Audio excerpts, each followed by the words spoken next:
मित्रांनो, स्वागत आहे तुमच्या माझ्या एक नवीन व्हिडिओमध्ये। तर आज मी बनवली आहे मेथीची भाजी आणि बोंबलाची चटणी।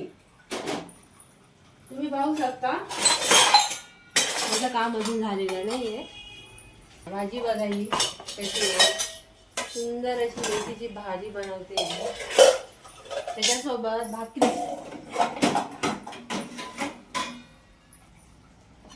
आणि बोंबलाची चटणी। तेल गरम होऊ राहिलं। चटणी झाली का मग? चटणी झाली, फक्त आता बोंबील तळून टाकायची त्याच्यामध्ये। काय सुगंध येऊ राहिला।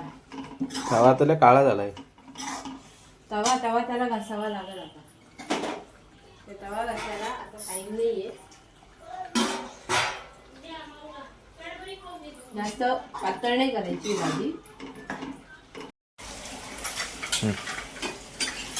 आता एवढे भाजी बसून घेते, मग आम्ही सगळे बसू जेवायला। तुम्ही पण या जेवायला। भेटू आपण पुढच्या ब्लॉगमध्ये।